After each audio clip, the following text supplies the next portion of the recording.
Varun tax நேயர்களே, சமீபத்தில் குறிப்பாக கரூர் சம்பவம் நிகழ்ந்ததுக்கு அப்புறமா வந்து நிறைய முறை நம்மளுக்கு அடிக்கடி கண் முன்னாடி வந்து போகிற செய்தி, காதில் கேட்கக்கூடிய செய்தி வந்து ஒரு பாம் த்ரெட் வந்திருக்கு அப்படின்னு. இது எங்கேருந்து ஆரம்பிக்குது அப்படின்னு பார்த்தீங்கன்னா, ஃபெலிக்ஸ் ஜெரால்ட் அப்படிங்கிற பத்திரிகையாளர், அதற்கப்புறம் வந்து நம்மளுக்கு தெரிஞ்ச நிறைய பத்திரிகையாளர்கள், ஒரு பக்கம் வந்து சவுக்கு சங்கர், இன்னொரு பக்கம் நம்ம வந்து அப்பப்போ வந்து வீடியோ பண்ணுவோம் கிஷோர் கே சாமி, நடிகர் செம்பு வீட்டில், அப்புறம் சீமான் அவர்கள் வீட்டில், ரஜினி அவர்கள் வீட்டில், சென்னை ஒன்று ஒரு ஐடி கம்பெனி இருக்குது, அதற்கு பாம் த்ரெட்னு த்ரிஷா அவங்க வீட்லேயும் வந்துச்சுன்னு நினைக்கிறேன்.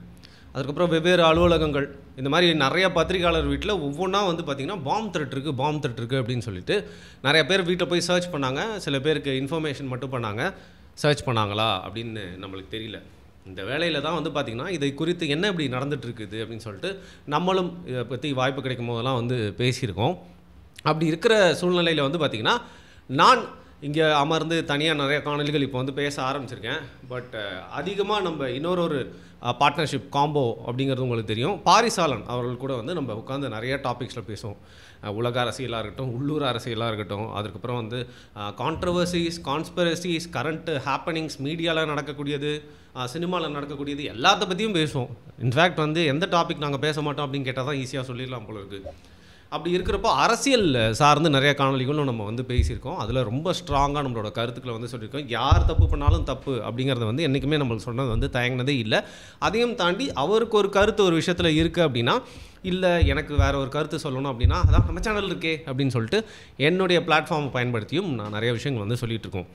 அப்படி தான் வந்து பார்த்திங்கன்னா சமீபத்தில் அந்த டிபேட்லாம் கூட நீங்கள் வந்து பார்த்துருப்பீங்க. இந்த மாதிரி நிறைய விஷயங்கள் போயிட்டே இருக்க சூழ்நிலையில் நேற்று அவரும் நானும் வந்து வேறு ஒரு டாபிக் பேசலாம், நம்ம தான் வந்து வாரத்துக்கு ஒரு 4 வீடியோ போடுவோம்ல, அதில் ஒரு வீடியோ போடணும்னு சொல்லிட்டு டாபிக் பேசலான்னு சொல்லிட்டு டிஸ்கஸ் பண்ணுறதுக்காக தான் கால் பண்ணுறாரு போல். இன்னும் கொஞ்ச நேரத்தில் ஷூட் ஆச்சே, என்ன டாபிக்னு சொல்லிட்டு கேட்கலான்னு பார்த்தா அவர் சொல்கிறார், எனக்கு வந்து கால் வந்துச்சுங்க, 2-3 வாட்டி வேறு நம்பர்லேருந்து கால் வந்துச்சு. அதுக்கப்புறம் ஒரு நம்பர் வந்து எடுத்தேன், பார்த்தா இது மாதிரி நாங்கள் காவல்துறையிலேருந்து பேசுகிறோன்னு சொல்கிறாங்க, உங்களுக்கு உங்கள் வீட்டுக்கு வந்து பாம் த்ரெட் அப்படின்னு சொல்லிட்டு எங்களுக்கு வந்து மெயில் வந்திருக்கு அப்படின்னு. அந்த மெயிலில் ஒரு அட்ரஸ் ஒன்று சொல்லியிருக்காங்க போல இருக்குது. அந்த அட்ரஸ் வந்து பார்த்திங்கன்னா ஒரு தவறான அட்ரஸ் அப்படின்னு அவர் சொல்லியிருக்காரு. அதுக்கப்புறம் சில விஷயங்கள்லாம் கேட்டிருக்காங்க போல் காவல்துறையினர். அதுக்கப்புறம் வந்து அவரும் அதற்கு பதில் சொல்லியிருக்காரு. கடைசியில் வைக்காதீங்க, இன்னொரு விஷயம், உங்களுக்கு மட்டும் இல்லை, உங்கள் கூட பேசுவாரே நம்ம வருண் டாக்கீஸ், வருண், அவங்க வந்து அந்த வருண் டாக்ஸ்ன்ற சேனல் வந்து வருண் டாக்கீஸ்னு ஞாபகம் வச்சுருக்காங்க போல இருக்குது, அந்த தமிழ் டாக்கீஸ் மாதிரி. அவருக்கும் வந்து பார்த்திங்கன்னா அவரோட பேரும் மென்ஷன் பண்ணி தான் வந்து மெயில் வந்திருக்கு அப்படின்னு சொல்லிட்டு. இதை பார்க்குறப்போ வந்து ஒரு செகண்ட் வந்து எல்லாருக்கும் இந்த மாதிரி வந்துகிட்டே இருந்துச்சு. நம்மளுக்கு வரும்னு சொல்லிட்டு நான் நிஜமாக வந்து எதிர்பார்க்கவே இல்லை. நம்மளுக்கு ஏன் வரப்போகுது, நம்ம என்ன அவ்வளோ பெரிய ஆளாக, நம்ம அதுவும் வந்து ஆளும் அரசாங்கத்தை குறித்து நிறைய விஷயங்கள்லாம் பேசிட்டுலாம் இருக்கும். பட் இருந்தாலும் நம்மளெல்லாம் ஒரு பெரிய ஆளுங்க கன்சிடர் பண்ணுவாங்களா, பாம் த்ரெட்டு அப்படின்னு சொல்கிற அளவுக்கு நம்மளாம் இருந்து பெரிய ஆள் அப்படின்னு சொல்லிட்டு என்னால் நம்ப முடியல. நான் அவர் என்கிட்ட சொல்கிறப்ப சிரிச்சுட்டு திருப்பி கேட்டேங்க, சீரியஸாக சொல்லுங்கள், சிரிக்க விளாடாதீங்க அப்படின்னா, ஏங்க நான் ஏங்க விளாட்றேன் இப்படி ஃபோன் பண்ணி சொல்லுவேன்னா, நிஜவாங்க அப்படிங்கிறாரு.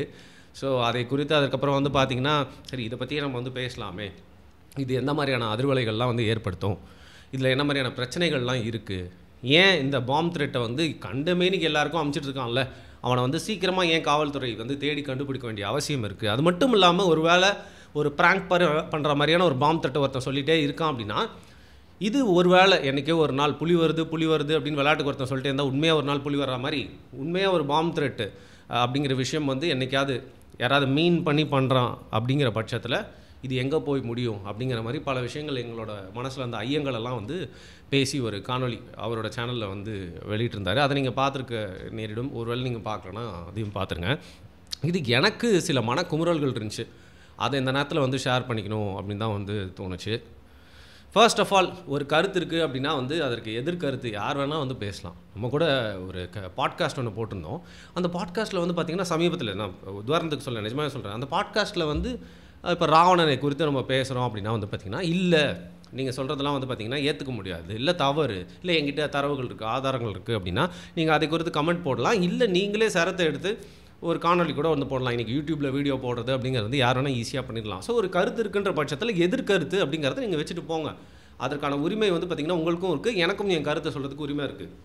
ஃப்ரீடம் ஆஃப் எக்ஸ்பிரஷன் மட்டும் இல்லாமல் இன்றைக்கி நம்ம ஃப்ரீடம் இருக்கக்கூடிய ஒரு மீடியா அப்படின்னா வந்து யூடியூப் அப்படிங்கிறதுனால அதுலேயும் சில கட்டுப்பாடுகள் இருக்குது. எங்கே இருந்தாலும் சில கட்டுப்பாடுகள் இருக்கணும், இல்லைனா கண்டமேனிக்கு அந்த இடத்த நார் அடிச்சிருவாங்க அப்படிங்கிற பட்சத்தில் நம்ம அந்த கட்டுப்பாடுகள் உட்பட்டு ஆனால் அதில் இருக்க சுதந்திரத்தையும் வந்து பயன்படுத்தி வந்து பார்த்திங்கன்னா நிறைய விஷயங்கள் நம்ம வந்து மக்கள்கிட்ட ஒரு சிந்தனை ஓட்டத்தை ஏற்படுத்தணும் அப்படின்னு சொல்லி பேசிகிட்டு இருக்கோம். அப்படி இருக்கிறப்போ நீ இதெல்லாம் பேசக்கூடாது, நீ அந்த ஊரை சேர்ந்தவன், இந்த மதத்தை சேர்ந்தவன், இந்த சாதியை சேர்ந்தவன் சொல்லிட்டு நம்ம மேலே வந்து முத்திரை கொடுத்த பார்க்குறது. நம்ம வந்து 360 டிகிரிஸ் எல்லா பற்றியும் வந்து நல்லது கெட்டது வந்து பேசணும்.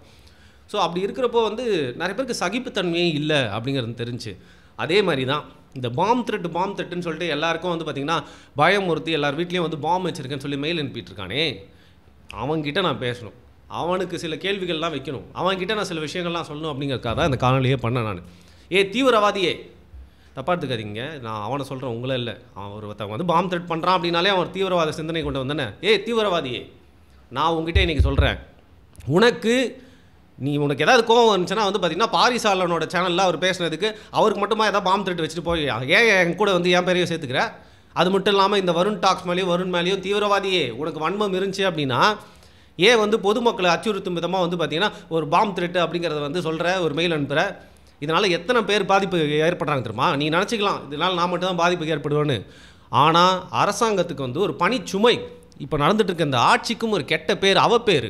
அது மட்டும் இல்லாமல் காவல்துறை அப்படிங்கிறவங்க ஓப்பனாகவே சொல்கிறேன், இங்கே காவல்துறை வந்து சிறப்பாக செயல்படுறதுக்கான எக்யூப்டான காவல்துறையாக இருந்தாலும் இவ்வளோ பெரிய ஜனத்தொகைக்கு ஆளுக்கு ஒரு போலீஸ் ஐயா போட்டு பார்த்துட்டு இருக்க முடியும்? எவ்வளோ பிரச்சனைகள் இருக்குது, எவ்வளோ முக்கியமான நபர்களுக்கெலாம் வந்து பார்த்திங்கன்னா த்ரெட்டு இருக்குது. எத்தனை ஸ்கூல்ஸில் வந்து பார்த்திங்கன்னா இந்த மாதிரி பாம் த்ரெட்டுன்னு சொன்னதுனால அங்கே போய் டக்குன்னு வந்து சர்ச் பண்ணுவாங்க. அதுவும் ஒரு தனிநபர் ஒருத்தர் வீடோட பார்த்திங்கன்னா நிறையா குழந்தைகள் இருக்க இடம் வந்து இன்னும் இம்பார்ட்டன்ட். ஸோ அவங்களுக்கு வந்து எத்தனை வேலை கொடுக்குற நீனு? போலீஸ்காரங்களுக்கு வேறு வேலையே இல்லைன்னு நினச்சிட்டு இருக்கியா தீவிரவாதி? உனக்கு என்ன ஹர்ட் பண்ணுமா? என் வீட்டில் வந்து ஏன் பாம் த்ரெட் வைக்கணும்னு நினைக்கிறேன், என் ஆஃபீஸில் ஏன் பாம் வைக்கணும்னு நினைக்கிறேன்? ஏதாவதுவா ஒரு அண்ணா சாலை வேணாம், மற்றவங்களுக்கு பாதிப்பு ஏற்படும். ஏதாவது ஒரு திறந்த வெளி மைதானம் நீ சொல்லு, ஒரு டைமுக்கு சொல்லு, நான் அங்கே வந்து என் நெஞ்சை விரிச்சிட்டு 2 கையும் நீட்டிட்டு அப்படியே நிற்கிறேன், பாம்பை கொண்டு வந்து என் தலையில் வை, என் உயிர் போகட்டும். பொதுமக்களோட அமைதியை வந்து நீ எப்படி சேதப்படுத்தலாம், பங்கம் எப்படி ஏற்படுத்தலாம்? அது மட்டும் இல்லாமல் அரசாங்கத்தில் வந்து வேறு வேலையில்லைன்னு நினச்சிட்டு இருக்கியா? சும்மா பாம் த்ரெட்டுன்னு வச்சு காவலர்கள் வந்து அங்கே பாம் ஸ்குவாடுக்கு வேறு வேலையே இல்லையா? எவ்வளோ முக்கியமான சென்சிட்டிவான விஷயங்கள்லாம் அவங்கள பார்த்துட்ருக்காங்க. அவங்களுக்கு சும்மா ஒரு மெயில் அனுப்பி தைரியம் இருந்தால் உன்னோட ஐடென்டிட்டியை ரிவீல் பண்ணுறா. ஏதோ ஐபி அட்ரஸ் கண்டுபிடிக்க முடியாமல் மைக்ரோசாஃப்ட் கொடுக்க மாட்றாங்களாமே. சும்மா ஒவ்வொரு நாளும் வந்து சம்மந்தமே இல்லாமல் எல்லாருக்கும் பாம் த்ரெட். தீவிரவாதி, நீ உண்மையாக சோத்தை தான் திங்கிற அப்படின்னா, உனக்கு தைரியம் இருந்துச்சு அப்படின்னா வந்து பார்த்தீங்கன்னா நீ எங்கே வர என்னமோ சொல்லு, நான் எங்கே வரணும்னு சொல்லி நான் தனியாக வரேன், என்ன நீ என்ன வேணால் பண்ணிக்கோ. தேவையில்லாமல் அந்த போலீஸை டிஸ்டர்ப் பண்ணுறது, பொது அமைதிக்கு வந்து பங்கம் பண்ணுறது, இதெல்லாம் வந்து பண்ணிகிட்டு இருக்காத. அன்பை போதிக்கிற ஒரு நாட்டில் பிறந்துட்டு தீவிரவாதியை நான் உங்ககிட்ட ஓப்பனாக கேட்குறேன். ஏசு என்ன சொல்லியிருக்காரு, என்னையா சொல்லியிருக்காரு? அதை நான் சொல்லணும்னு அவசியம் இல்லை, அவர் எது சொன்னதான் தான் நல்லது தான் சொல்லியிருப்பார், அது உனக்கும் தெரியும். அதெல்லாம் படித்து திருந்து சரியா? எல்லா மதங்களும் அன்பை தான் போதிக்குது. ஸோ தேவையில்லாமல் ஒரு தீவிரவாதியாக வாழாமல் மனம் திருந்தி நீ வந்து ஒரு நல்வழியில் போகணும் அப்படிங்கிறதுக்காக சத்தியமாக நான் வந்து இந்த வீடியோவோட போக மாட்டேன். டெய்லி 3 வாட்டி ப்ரே பண்ண போகிறேன் நான். முக்கியமான ஒரு பிரச்சனை இது. சின்ன வயசுலாம் வந்து நம்மளுக்கு ஸ்கூலில் ஹோம்ஒர்க் முடியலன்னு வச்சுக்கோங்களேன். இந்த வேலையெல்லாம் வந்து பார்த்திங்கன்னா என் ஃப்ரெண்டே ஒருத்தன் பண்ணியிருக்கான்.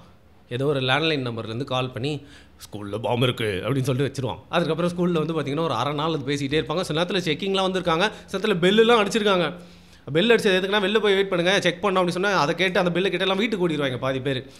ஸோ இந்த மாதிரி விஷயங்கள்லாம் நடந்திருக்கு. கேவலம் அந்த மாதிரி இருக்கேயா நீ பண்ணுறது? சம்மந்தமே இல்லாமல் எல்லாருக்கும் பாம் த்ரெட்டுன்னு சொல்லிட்டு. இதனால் வந்து பார்த்திங்கன்னா நிறைய பேர் சொல்கிறாங்க அரசாங்கம் வந்து இந்த மாதிரி பாம் த்ரெட் ஒரு ஆளை வச்சு பண்ண வச்சு யாரெல்லாம் அரசாங்கத்துக்கு எதிராக பேசுகிறாங்களோ அவங்களோட வாயை வந்து அடைக்கணும், அவங்கள ஒடுக்கணும், அவங்கள பயமுறுத்தணும், தொடர்ந்து அரசாங்கத்துக்கு எதிராக வந்து பேசணும் அப்படிங்கிற சிந்தனையே அவங்களுக்கு வரக்கூடாது அப்படிங்கிற மாதிரி பண்ணியிருக்காங்க. நான் ஒன்று கேட்குறேன், அரசாங்கத்துக்கு என்ன வேறு வேலை இல்லையா? இந்த ஆட்சியை நடத்துறது அவங்க வேலையா, இல்லை சும்மா உட்காந்து இந்த அனானிமஸ் பாம் த்ரெட்ஸ் மெயில் அனுப்புறது அவங்களோட வேலையா? வரக்கூடிய தேர்தலில் எப்படி ஜெயிக்கலாம், ஓட்டுகள் எப்படி சதராமல் வாங்கலாம், கூட்டணி கட்சிகளை எப்படி தக்க வைக்கலாம், அரசாங்கத்து மேலே இருக்க கோவத்தை எப்படி வந்து மக்கள்கிட்ட இருந்து கொஞ்சமாக குறைச்சி அவங்களோட ஓட்டை திருப்பி நம்ம பக்கமே வந்து ஈர்க்கலாம். எதிர்கட்சி வந்து கூட்டணி போட ட்ரை பண்ணுது. புதுசாக விஜய்னு வேறு ஒருத்தர் வந்திருக்காரு, இன்னொரு பக்கம் சீமான் ஒருத்தர் வேறு வந்து அரசியல் கட்சி நடத்திட்டு இருக்காரு. இந்த எல்லா தரப்புலேருந்தும் அந்த வாக்குகளை செதறாமல் நம்மக்கிட்ட கொண்டு வந்து திருப்பியும் எப்படி ஒரு பொற்கால ஆட்சியை தொடரலாம் அப்படிங்கிறத பற்றி யோசிப்பாங்களா? இல்லை யாரோ சின்ன பசங்க யூடியூப்பில் உட்காந்து பேசின்னு இருக்கிறாங்க, அவங்களுக்குலாம் இந்த மாதிரி பாம் த்ரெட் அமிச்சா அவனுக்கு உடனே வந்து வாய் மூடனே வீடியோலாம் போடாமல் டக்குன்னு அடங்கி ஓரமாக உட்காந்துருவாங்க அப்படிங்கிற மாதிரி ஒரு ஸ்ட்ராட்டஜி என்னால் நம்ப முடியலப்பா. என்னால் நம்ப முடியலப்பா. அரசாங்கம் வந்து அவ்வளோ கீழ்த்தரமாக இறங்கிலாம் பண்ணணும்னு நான் ஏற்றுக்கவே மாட்டேன். நம்மளுக்கு அரசாங்கத்து மேலே 1000 விமர்சனங்கள் இருக்கலாம். அதற்காக வந்து பார்த்திங்கன்னா 50 வருஷமாக பாலிடிக்ஸ் பண்ண பார்ட்டிப்பா இவ்வளோ கேவலமாக ஒரு பாம் த்ரெட் மூலியமாக வந்து எல்லாரோட வாயையும் அடைச்சிடலாம். அதுக்காக அந்த காவல்துறையை பயன்படுத்தி, ஏன்னா அவங்களோட நேரம் ஏற்கனவே பார்த்திங்கன்னா ரொம்ப ஸ்ட்ரெஸ்ஃபுல்லான ஒரு ஜாப்பு. ஸோ இதற்காக ஏதோ ஒரு இடத்துல பாம் த்ரெட்டுன்னு அனுப்பி வர்த்தே இல்லாத எனக்கெல்லாம் பாம் த்ரெட்டு அப்படின்றத ஆட் பண்ணி என் வீட்டுக்காக வந்து செக் பண்ணி அவங்க அந்த பாம் ஸ்குவாட் காஸ்டியூம்லாம் போட்டுன்னு நாய் எல்லாத்தையும் கூட்டின்னு வந்து வேலை பண்ணக்கிட்ட இதை பண்ணுவாங்க. இதற்கு பொருட்செலவு, நேரம், எவ்வளோ விரயம். ஸோ அதனால் வந்து அந்த தீவிரவாதிக்கு நான் பெரிய கண்டனத்தை தெரிவிக்கிறேன். தயவுசெய்து மனம் திருந்து தீவிரவாதியே இந்த மாதிரி தயவுசெய்து பண்ணாத. அப்படி பண்ணுற அப்படின்னா வந்து பார்த்தீங்கன்னா உன்னோட அட்ரஸை சொல்லிட்டு பண்ணு. உனக்கு மற்றவங்க உயிரை எடுக்கணும் அப்படிங்கிற தைரியம் இருக்குன்னா உன் உயிர் மேலேயும் உனக்கு வந்து பயம் இருக்கக்கூடாது. அதை காப்பாற்றிக்கணுன்றதுக்காக எங்கேயோ ஒளிஞ்சு சும்மா போகிற வரவனுக்குலாம் வந்து பாம் த்ரெட் அனுப்புறியே, தயவுசெய்து மனம் திருந்து. அது மட்டும் இல்லாமல் அரசாங்கம் சீக்கிரமாக வந்து இந்த தீவிரவாதியை கண்டுபிடிக்கணும். தொடர்ந்து இந்த மாதிரி பாம் த்ரெட்ஸாக வச்சுட்ருக்கிற அந்த கலாச்சாரத்தை வந்து இந்த தீவிரவாதியை பிடிச்சா மட்டும்தான் வந்து முடியும், ஒழியும். அப்படிங்கிறனால இந்த நேரத்தில் ஒரு சாதாரண ஒரு பிரஜையாக, ஒரு சாதாரண ஒரு தமிழ்நாட்டில் வாழக்கூடிய ஒரு இளைஞனா, சரி இளைஞன் சில பேர் ஏற்றுக்க மாட்டாங்க, ஒரு மனிதனா, ஒரு ஆண்மகனா, பழைய பேருக்கு நான் வயசுக்கு ரொம்ப சின்ன பையனாக ஒரு சின்ன பையனா தயவுசெய்து அந்த தீவிரவாதியை சீக்கிரம் கண்டுபிடிங்க. இதற்கு மேலே உங்களோட ஆட்சிக்கு களங்கம் ஏற்படுறது, கெட்ட பேர் ஏற்படுறது என்னால் ஏற்றுக்க முடியலைங்க. வருண் டாக்ஸ் சார்பாக வந்து பார்த்திங்கன்னா நான் இதை வந்து ஒரு மன்றாடி வேண்டி கேட்டுக்கிறேன். நன்றி.